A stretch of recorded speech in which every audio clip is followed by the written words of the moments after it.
शरण की प्राप्ति करनी चाहिए और इसके लिए हमें बद्री धाम को जाना होगा। और इसी प्रकार से जो राजा जो उनके पौत्र परीक्षित हैं वो भी बड़े हो चुके हैं, उनकी भी शादी हो चुकी है। उनकी पत्नी का नाम है इरावती। उनको बुलाया और कहा कि पुत्र, आज के बाद यहाँ का राजपाट जो है वो तुम्हें संभालना होगा, पूरी प्रजा का ध्यान रखना होगा। अब जो परीक्षित हैं तो अभी छोटे ही, वो कहते हैं कि बाबा कहते थे दादा को, पहले जो दादा होते थे ना उनको बाबा कहा करते थे, पिताजी के पिताजी उनको बाबा कहते थे। आज परीक्षित रो रहे हैं, कह रहे हैं कि बाबा तुम कह रहे हो कि हम बद्री धाम को चले जाएंगे, लेकिन मैं यहाँ पे इसके सहारे पे रहूंगा, मेरा तो कोई भी नहीं है। कहते हैं कि पुत्र अपनी माँ का ध्यान रखना, ख्याल रखना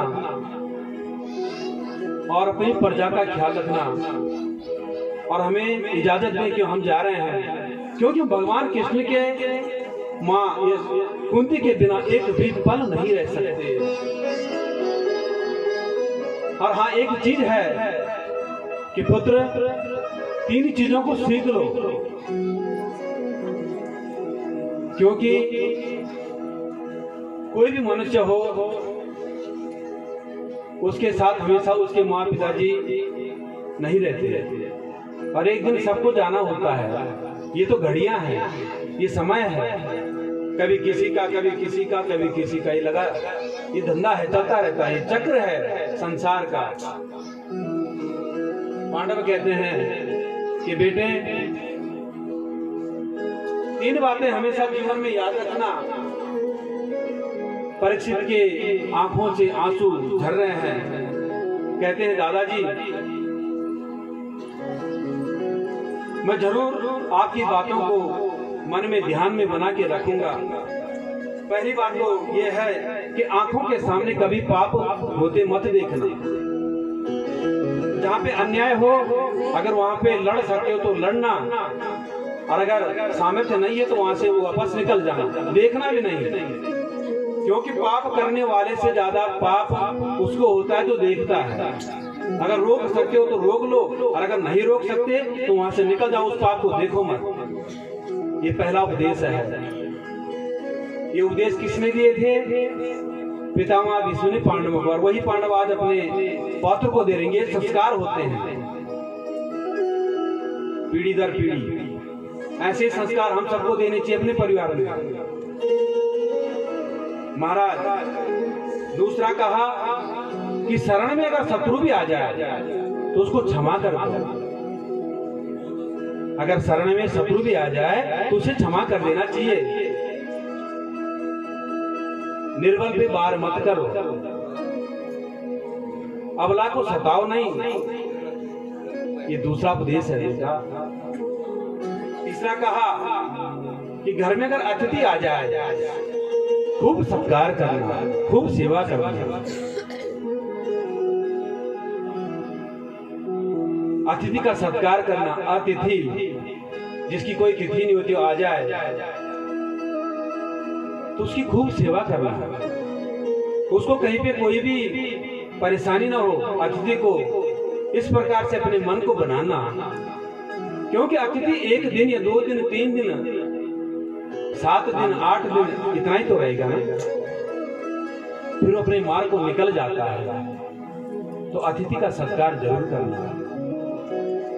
आजकल अक्सर देखने में आता है कि सत्कार दूर हो गए हैं। सभी जाते होंगे इधर उधर। परिवार की गाथाओं में जाके जब परिवार में जाओ ना, किसी के परिवार में, तो वहां पहचान हो जाती है महाराज। एक गूढ़ बात और है, ये भागवत से अलग बोल रहा हूं, जब भी किसी के घर में अतिथि आते हैं,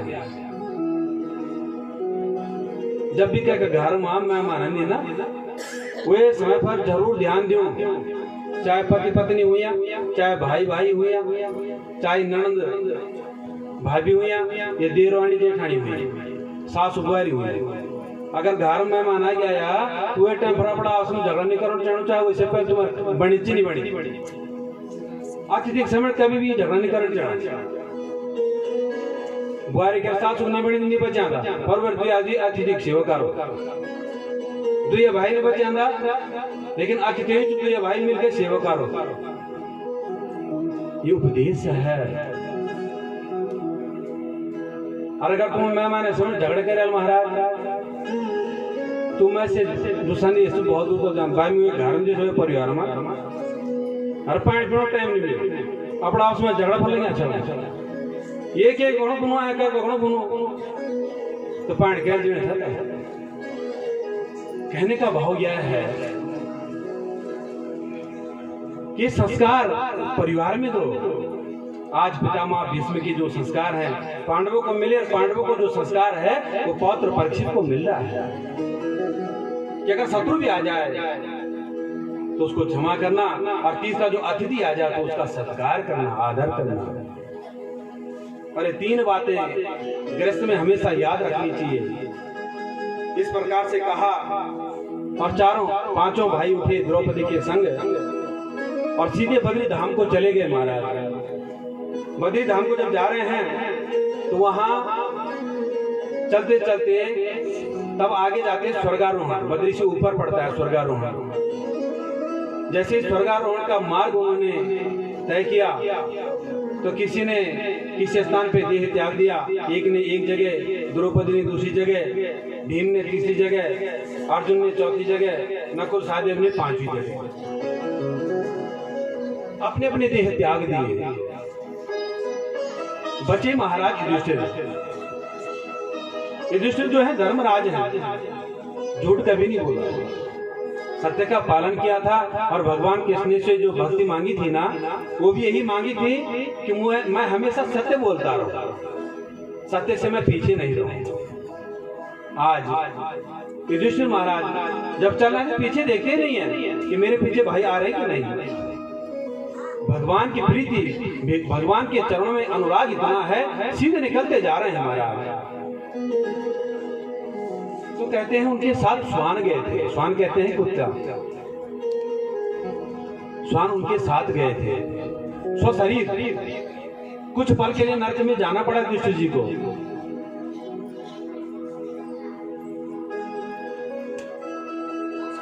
फिर स्वशरीर वैकुंठ धाम में भगवान कृष्ण के चरणों में उनकी प्रीति हुई थी।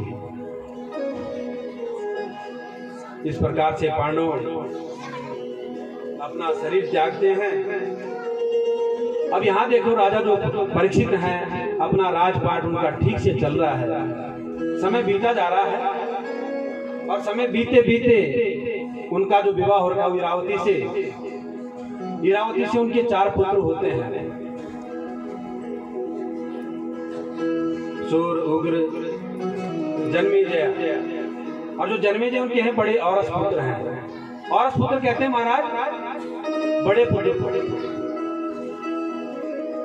औरस पुत्र किसको कहा गया है? बड़े पुत्र को औरस पुत्र कहा गया है। औरस माने इच्छा।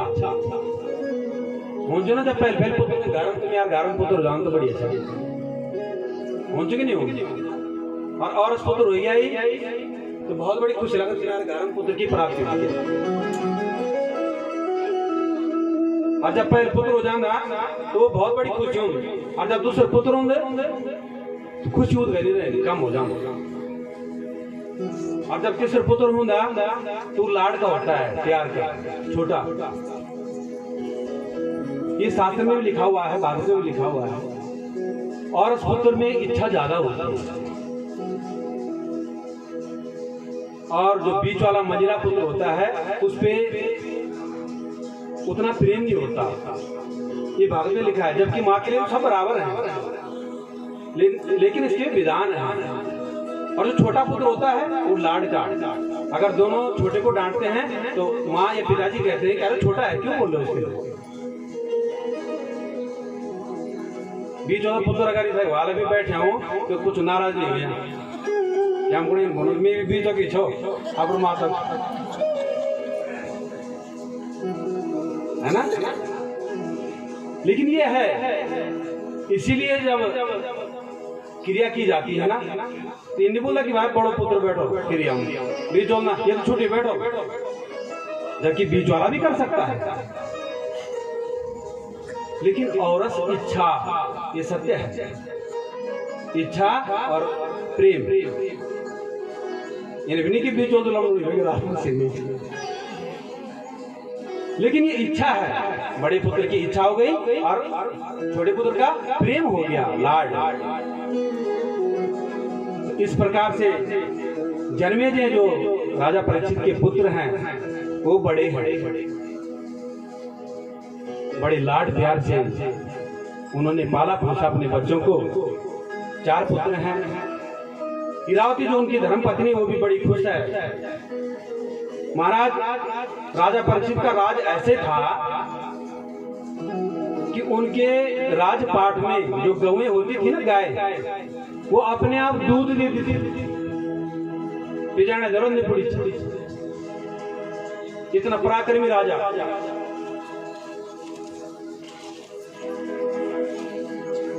क्योंकि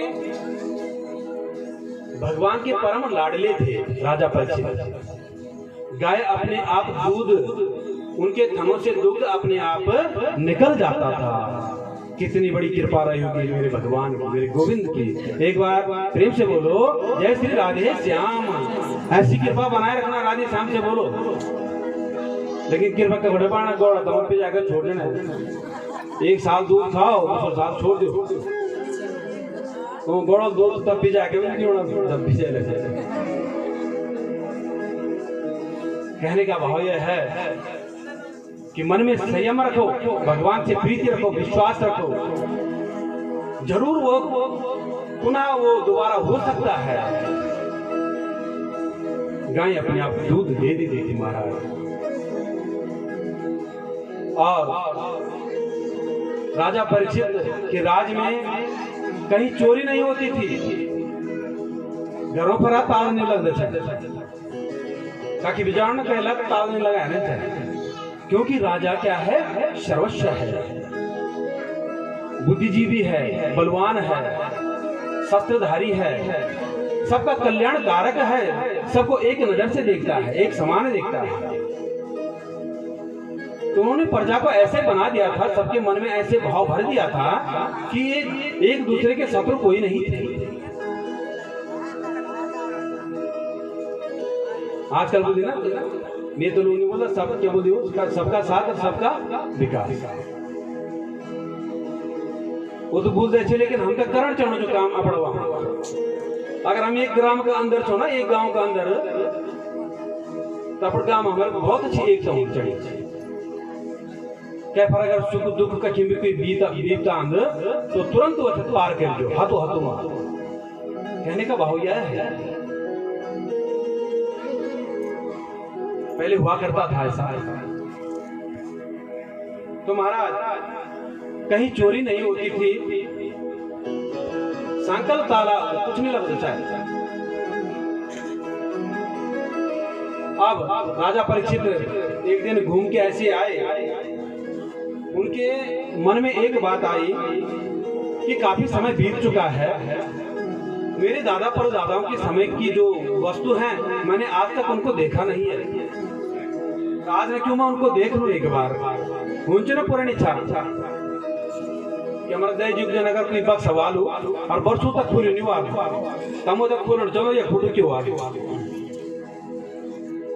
चुके नहीं होंगे कि ये पक्ष सदस्य कुल में क्या अच्छा एक छानवर इकता से बाहर बेटा मनुष्यों में एक छाई एक पुरुष छाई, और वो एक जब ब्याह आया तो एक ब्याह होने के बाद घर में 4 पुत्र प्राप्त हुआ, और 4 पुत्रों में जो सबसे बड़ा पुत्र छाई वो घर पर रह रहे, बाकी अपना रोजगार करना रहे।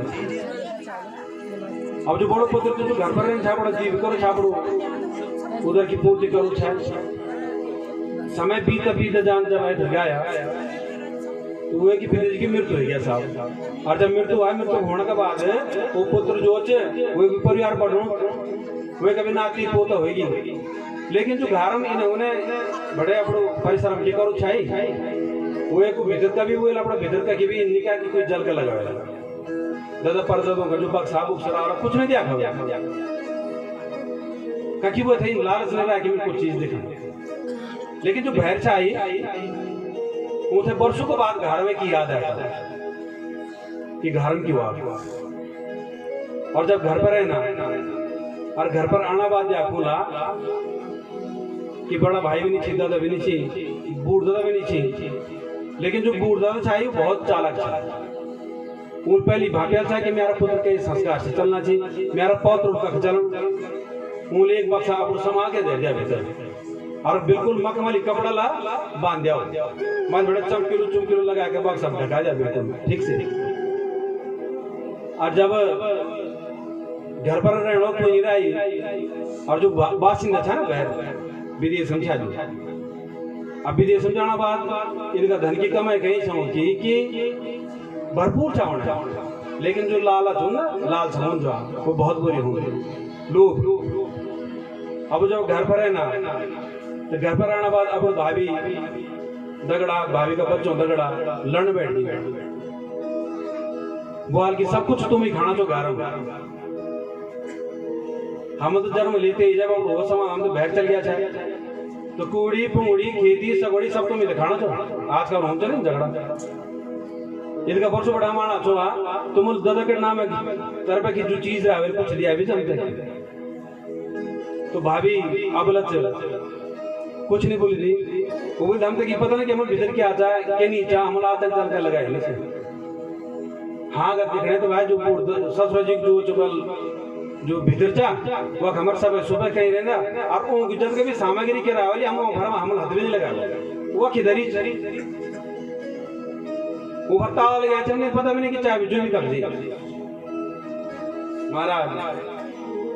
तो जो बाहर बैठे झूठ वाला कि ताला लगा अच्छी ना अगर बोलो कि ताला तो नहीं बहरी तब भाभी भी शामिल हो जाओ तो 2-3 भाई जो बाहर बैठे के आजू का बच्चा लोग वो रात की कोशिश बड़ी खाना के बाद कि जब ये सब की सेजाला तो घर में छपे ये जब सेजाला और तब जाके ये बस उतार तोड़ा और जब जो चीज वालो और सुबह लेके फिर गाड़ी चल दो महाराज जनी रात खावे पीवे आए तगड़ी और जो घर में रहे था उनकी सेगी अरे सब उठी ना अयुन सब लुट के की एक हथौड़ पकड़ा और वो बस उतार तोड़ा मखमली कपड़ल बनी साहब और मखमली कपड़ल इन बनी था इन लगन की हम कुछ ना कुछ है जेवर वाला ये सोना का लिंब वाला इन लिंब बोले सब पुराना जमाना हीरा मोती जो भी चीज ले होंगे और महाराज ने उसी ना तो रात ऊपर सतों हाथोड़े के मानो एक चोट जब कटा हूं फिर चुप हो जाऊं नो भाई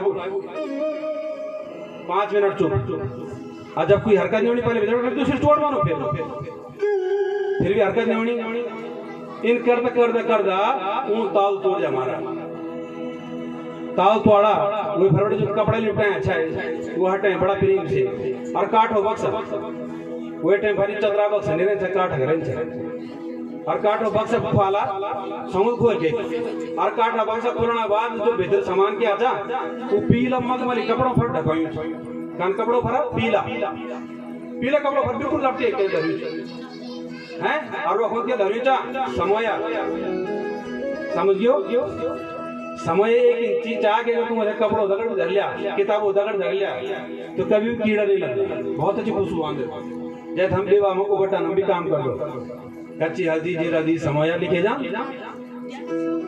समय में इसका बड़ो इत्र चल और समय लिपटे में खुशबू चली समय की अष्ट औषधि चलनी चाहिए आहा पुत्र बुद्धि याद हमने मिल गया छप्पर फाड़ के हमारा बूढ़ तो जो धरियो बहुत अच्छा धरियो पीला मखमली कपड़ों पर लिपटा के धरियो जा महाराज आबू जनी हुए कपड़ा उठाया और कपड़ा का भीतर फिर एक थैला और वे थैला का बेकर फिर खोल, फिर ये एक थैला और फिर वो थैला खोल, फिर ये एक और 5 थैला लगाए चिदा गई खोलते खोलते खोलते खोलते परेशान हुई सर दिन छिड़ रही है 9 बजे बढ़ लगे चिराग ताल तुम भरा सुबह 4 बजे और जब 4 बजे ना जब थैला खोला सभी को नजर लगी साहब तो वह लाइट नहीं रहे मैंने बोली नाक मुंह का वही गया सब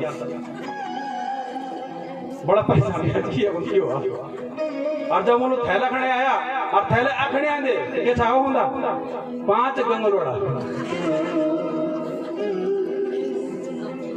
5 गंगलोड़ा छाता तो जो आंख भाई जो उन्होंने तो देखा ले छा बूढ़ दो धरियो अब क्यों बड़ा बड़ा अब का पास तो कहने का भाव यह है कि लालच मत करो कि मेरे दादा ने क्या रखा है, मेरे पिता ने क्या रखा है, जो कर्म करो खुद करो।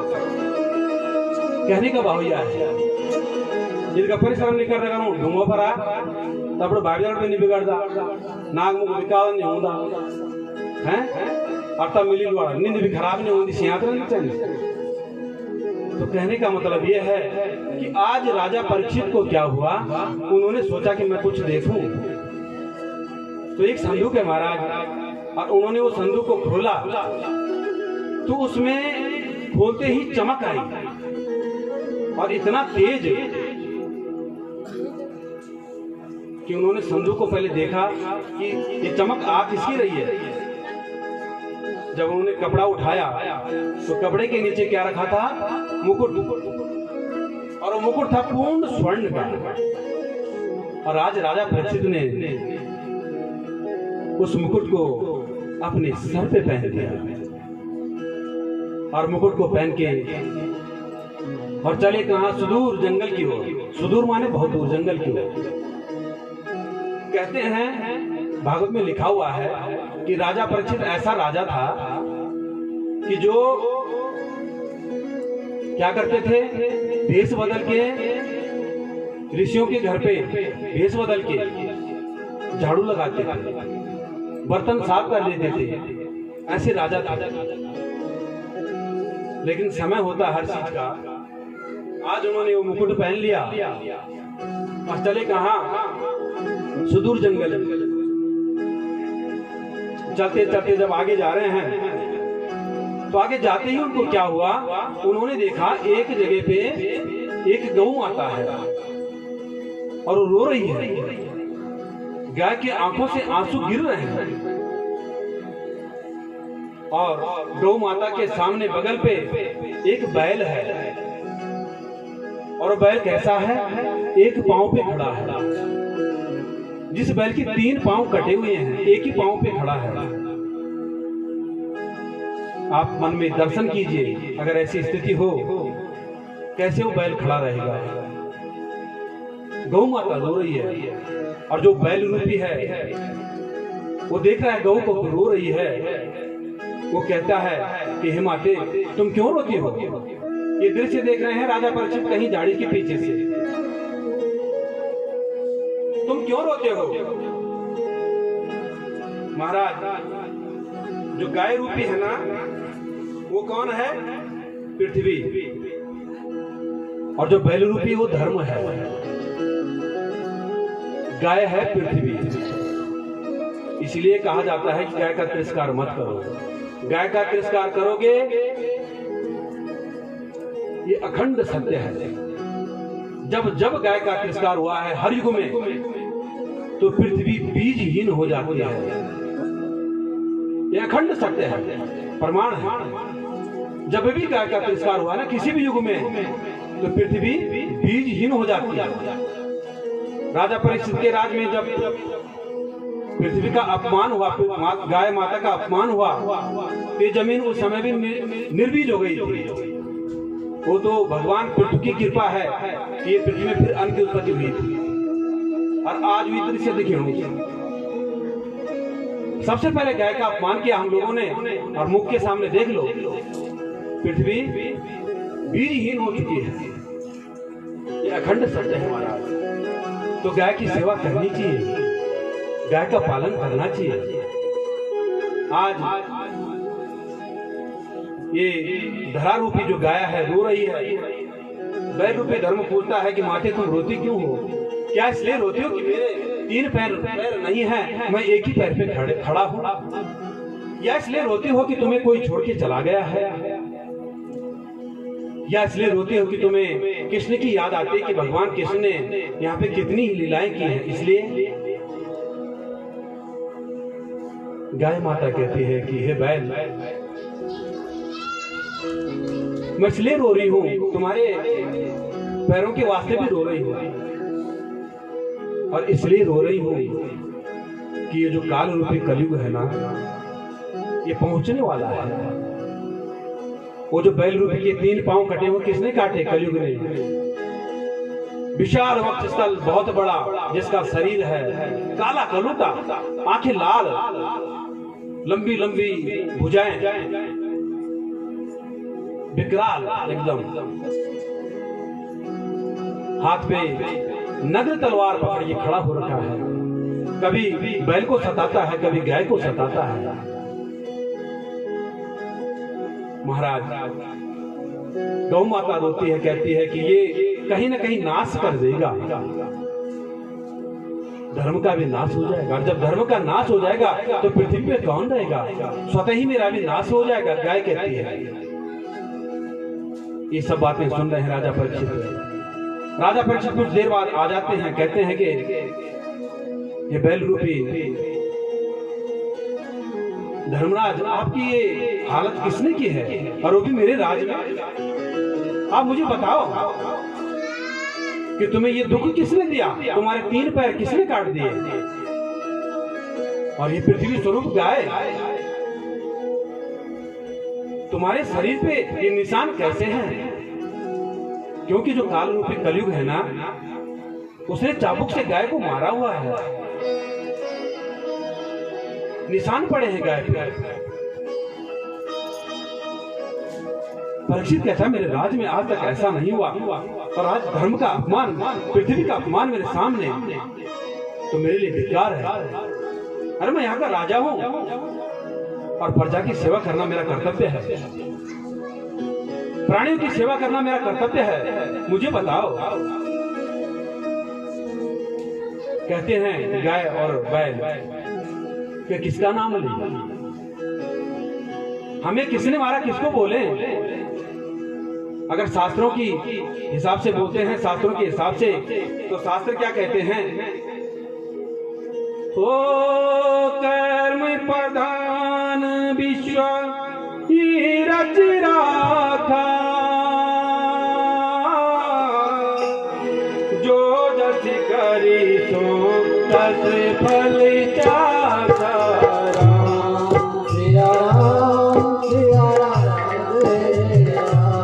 राजा राम सिया राम, सिया राम जय जय राम। जिस प्रकार से कर्म करते हो उस प्रकार से फल भी मिलता है। तो हो न हो हमारे पुनर्जन्म में जो हमने कर्म किए होंगे उसका फल आज हमें प्राप्त हो गया है। इसलिए मेरे 3 पांव कट गए गाय के, इसीलिए मुझे चाबुक पड़े। कहते हैं ओ कोई न काऊ सुख दुख दाता, निज कृत कर्म भोगे तो सब भ्राता। सिया राम जय जय राम, राजा राम सिया राम, सिया राम जय जय राम। सबके मन में बसते राम, सिया राम, सिया राम जय जय राम, राजा राम सिया राम, सिया राम जय जय राम। ये कर्म की बात है। हो सकता है कि हमारे जो कर्म रहे होंगे, कोई किसी को दुख नहीं देता, कोई किसी को मारता नहीं है, ये हमारे कर्मों की गाथा होगी। महाराज राजा परीक्षित कहते हैं चाहे कुछ भी हो, चाहे शास्त्र कुछ भी बोलता हो, लेकिन मेरे राज में अगर ऐसा है उसे मैं दंड जरूर दूंगा।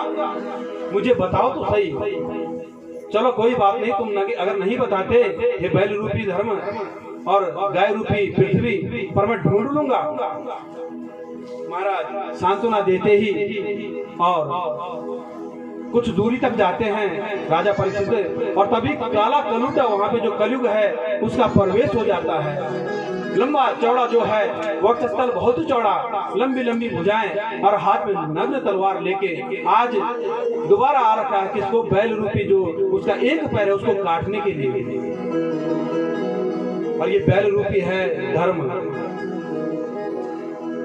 और महाराज धर्म के 4 चरण होते हैं, सत्य, पवित्रता, दया, धर्म, जो ये 4 पैर हैं।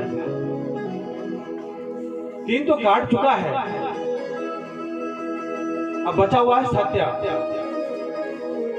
और उसको भी काटना चाहता है। महाराज कलयुग ने जैसे ही तलवार को पकड़ा और राजा परीक्षित वापस हो गए, और उन्होंने राजा परीक्षित ने कलयुग को पकड़ दिया। कहा तुम कौन हो? कलयुग बोलता महाराज मैं भी तुम्हारी प्रजा का ही एक हिस्सा हूँ। राजा परीक्षित कहता है मेरी प्रजा में ऐसा व्यक्ति कोई नहीं है कि जो धर्म रूपी बैल को मारे और पृथ्वी रूपी गाय को जो सताए, ऐसा मेरी प्रजा में कोई व्यक्ति भी नहीं है। तुम मुझे धूर्त लगते हो, चांडाल लगते हो कौन हो तुम? कहता महाराज मैं कलयुग हूँ और मैं भी तुम्हारी शरण में रहना चाहता हूँ। कहते हैं कि तुम बैल रूपी धर्म का जो ये पांव इसको क्यों काटना चाहते हो? कहता जब तक मैं इस पांव को नहीं काटूंगा तब तक मेरे लिए जगह नहीं होगी, मुझे जगह चाहिए रहने के लिए। राजा परीक्षित बोलते हैं अजीब आदमी है, रहने के लिए जगह खोज रहा है, पहले इनको मार रहा है, ये कैसा व्यक्ति है? महाराज जैसे ही राजा परीक्षित कलयुग को मारने के लिए दौड़ते हैं कि झूठ भरे तेरे पे ज्यादा लग रहा है, इतने में जो कलयुग है तुरंत राजा परीक्षित के चरणों में गिर पड़ता है। अब याद आता है राजा परीक्षित को कि मेरे दादा लोगों ने क्या कहा था कि शत्रु भी अगर चरण में गिर जाए, शरण में आ जाए तो माफ कर देना। उठा देते हैं कलयुग को उठाते हैं, कहते हैं बोलो क्या चाहिए तुम्हें? कलयुग कहता महाराज मैं तुम्हारे राज में रहना चाहता हूं, मुझे यहाँ स्थान दीजिए, मैं तुम्हारी शरण में रहना चाहता हूँ, मेरे लिए कहीं जगह ही नहीं है। कहते मेरी शरण में रहने का तुम्हें कोई अधिकार ही नहीं है, क्योंकि तुम इस लायक नहीं हो, तुम चांडाल हो। कलयुग ने फिर प्रार्थना की, कहा कि मैं जाऊं तो कहां जाऊं? यदि अगर मुझे कोई स्थान आप देते तो मैं रह जाता, अन्यथा मेरे लिए तो स्थान भी नहीं है। महाराज राजा परीक्षित कहते हैं द्यूतम पानम स्त्रया सूना यत्र धर्मा चतुर्विधः। द्यूतम पानम स्त्रिया सूना यत्र धर्म चतुर्विधः, 4 स्थान दिए। अब क्या क्या स्थान दिए कि हे कलयुग जब तुम आई गए हो तो तुम इस लायक तो नहीं, मेरी शरण में लायक तो तुम हो नहीं, लेकिन मैं तब भी तुम्हें यहाँ स्थान की प्राप्ति करवाता हूँ। अब कलयुग का जो प्रथम स्थान है जुआ, जहाँ जुआ खेला जाता है वहाँ कलयुग रहता है। जहाँ ताश खेले जाते हैं ना वहाँ कलयुग रहता है। अब बोलो कैसे? जुआ खेलने वालों को कभी देखना, अपने आपस में 4 ऐसे बैठे रहते हैं, दूर से देखोगे ऐसा लगता है कि जैसे चारों भाई बैठे होंगे, अपने आपस में ऐसी बातें करते हैं जैसे सर पहले शुरुआत में इतना प्रेम रहता है। अगर कोई खाने पीने की चीज होती है ना, एक ही थाली में खाते हैं वहां पे जुआ खेलते खेलते। और जब जो हम हरण जितना शुरू की हो जाता और तब हूं महाराज वक्त, क्योंकि कलयुग वहां घुसा हुआ है। ये पहला स्थान है कलयुग का, इसीलिए श्रीमद् भागवत ये सिखाता है कि जुए की लत ना हो, ताशों को हाथ मत लगाओ, ये कुव्यसन है। दूसरा स्थान जहां मदिरा हो। मदिरा समझ गए वाले सब है ना,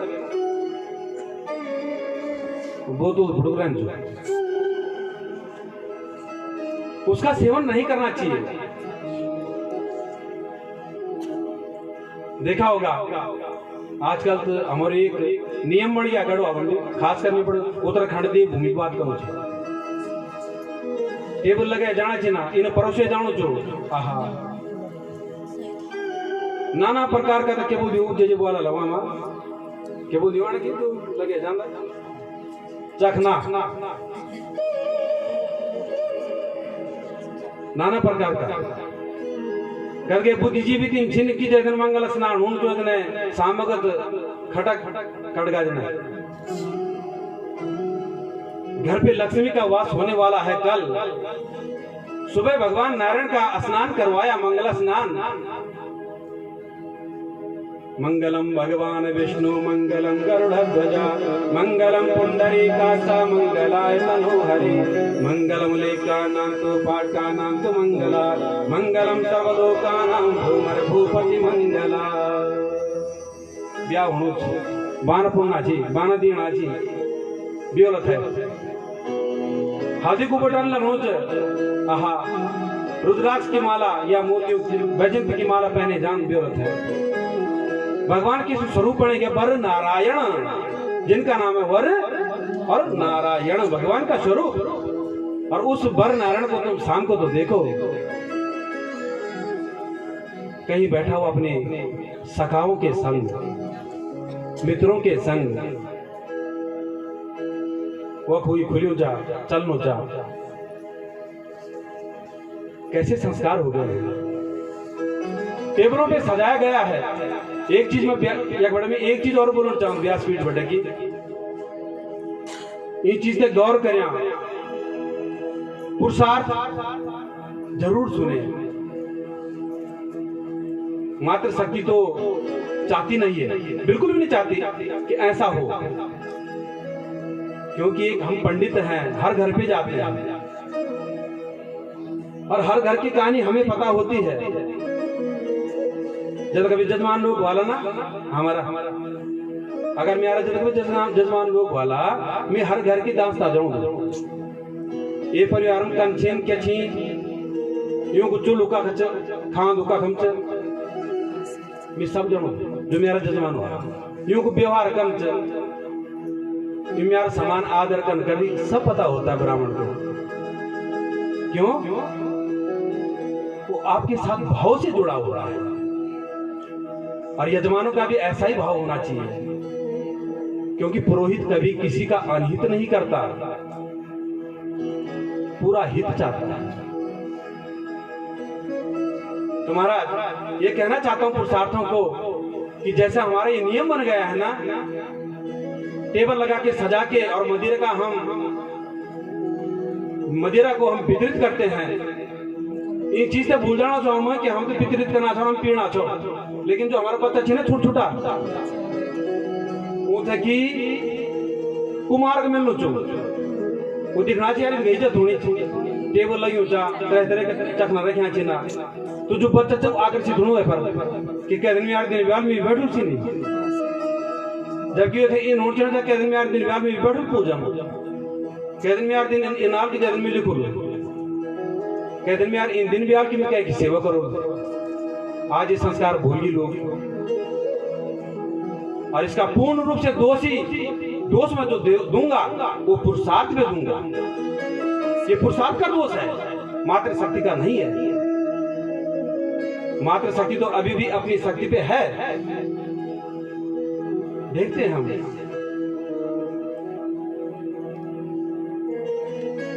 और अगर पुरुषार्थ सुन रहा हो मेरी बात को अन्यथा मत लेना, क्योंकि मेरा काम है व्यासपीठ से बोलना, समझाना, अच्छा मार्ग बताना, बाकी सोच की विवेक की बात है महाराज। इसीलिए मदिरा में क्या रख दिया, कली को रख दिया। तीसरा, जहां वैश्याएं होती हैं। चौथा, जहां अहंकार होता है, गुस्सा, क्रोध, 4 स्थान दे दी महाराज। लेकिन कलयुग दर्शन तो नहीं हुआ। अब कलयुग तो चाणो कलयुग क्या आना ही जा, कलयुग तो आनी हुई चाहिए, रात फर्क छोड़ना पड़ा, स्पर्श करना पड़ा, क्योंकि कलयुग तो आना चाहता है।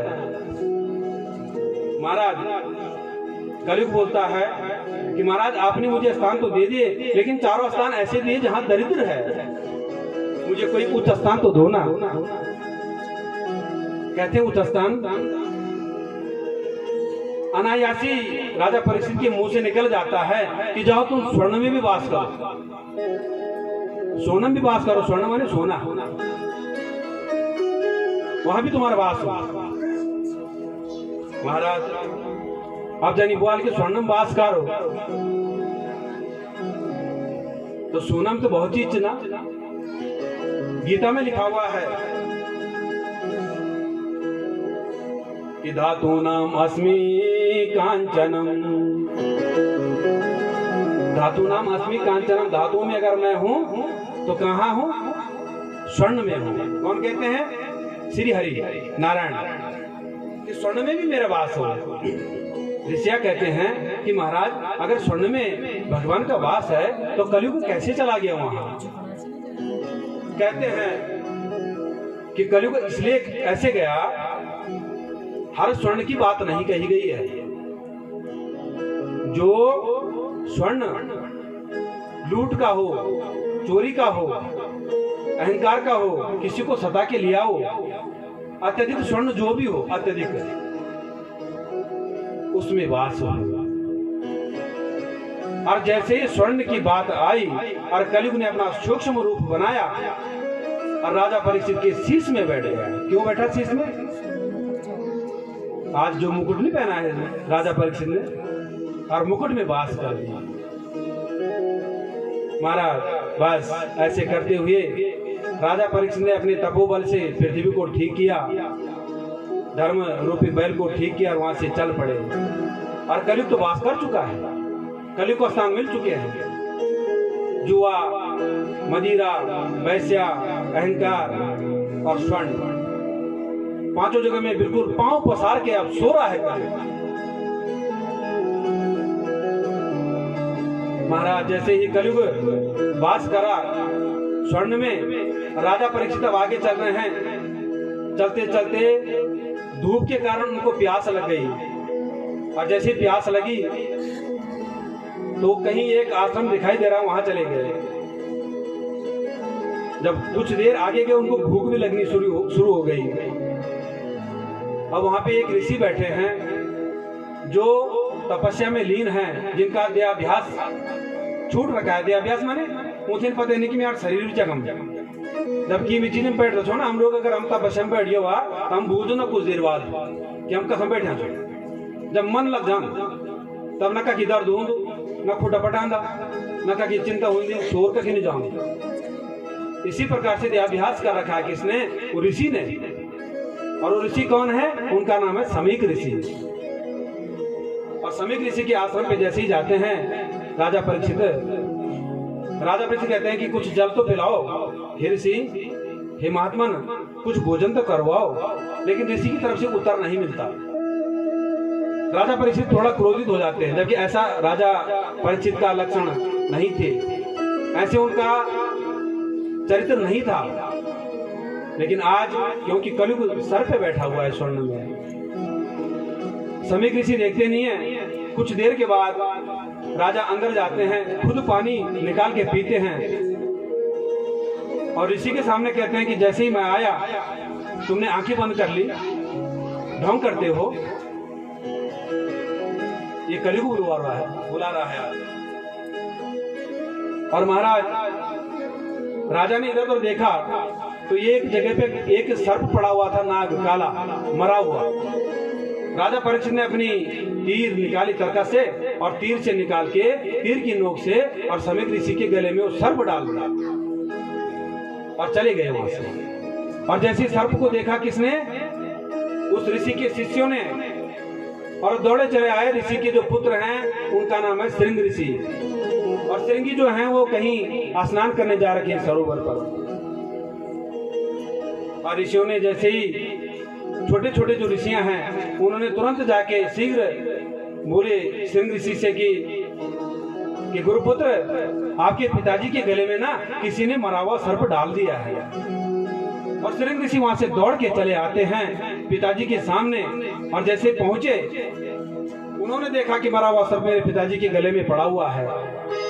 उन्होंने निकाला भी नहीं, इतने क्रोधित हो गए कि तुरंत उन्होंने कमंडलों में जल निकाला और शिष्यों से पूछा कि कौन था वो। ये कहते हैं कि महाराज जो यहाँ के राजा है ना, राजा परीक्षित, वो थे। वो जल मांग रहे थे और गुरुदेव अपनी तपस्या में लीन थे, तो क्रोधवश के कारण उन्होंने ये सर्प गुरु के गले में डाल दिया। कमंडल से जल निकालते हैं और कहते हैं कि जा राजा परीक्षित, आज के बाद आज से 7 दिन में तेरी मृत्यु हो जाए। और 7 दिन में मृत्यु कैसी हो कि काला नाग, इन्हीं के पूर्वज, जो ये नाग तूने मेरे पिताजी के गले में डाला हुआ है ना, इन्हीं के पूर्वज जो पूर्व तक्षक हैं वो विषैला नाग आए और तुम्हें काटे और तुम्हारी अकाल मृत्यु हो जाए। राजा परीक्षित को श्राप दे दिया 7 दिन में। महाराज समीक ऋषि की आंखें जब खुलती हैं, देखते अपने गले में सर्प डाला हुआ, निकालते हैं, कहते हैं किसने डाला। श्रृंग ऋषि कहते हैं पिताश्री, यहाँ के जो राजा है ना, राजा परीक्षित, वो तुम्हारे गले में मृत्यु सर्प डाल गए हैं और मैंने भी छोड़ा नहीं, मैंने भी ऐसा दंड दिया है कि याद रखेंगे राजा परीक्षित। समीक ऋषि की आंखें सजल हो गई, कहते हैं पुत्र तुमने क्या कर दिया, कैसा दंड। क्योंकि अपने पुत्र का भाव पिता या माता ही जानती है, माता जानती है, पिता जानते हैं कि ये कितना क्रोधी है। और श्रृंग ऋषि बहुत क्रोधी थे तो ऋषि, लेकिन क्रोधी थे। कहा तुमने कुछ दंड तो नहीं दिया, कहा दिया ना पिताश्री, मैंने ऐसा दंड दे दिया है कि राजा परीक्षित जन्म जन्म तक याद रखेगा। कहते क्या दिया पिताश्री, मैंने उनको कह दिया कि 7 दिन में काला तक्षक पूर्वज इनका आए और 7वें दिन में राजा परीक्षित को दसे और उनकी मृत्यु हो जाए। आहा, समीक ऋषि के आंखें सजल होती हैं, कहते हैं पुत्र तुमने कैसा अनर्थ कर दिया बेटा।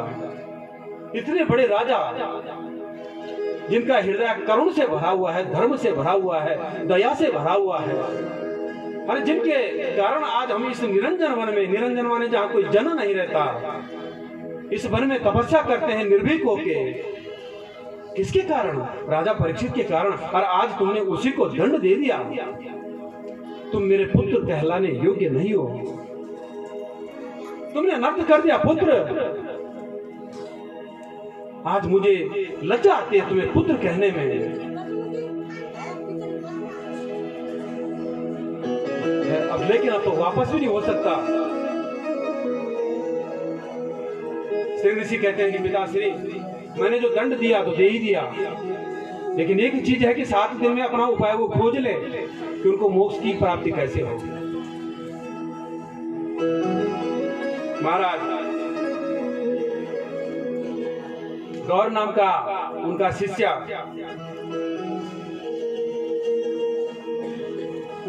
और समीक ऋषि अपने शिष्य को बुलाते हैं, कहते हैं कि जाओ बेटा, तुरंत दौड़ के जाओ राजा परीक्षित के पास, और परीक्षित का भी घर पे पहुंचना। और पहुंचते ही जैसे ही वो मुकुट उतारा, मुकुट उतारते ही उनमें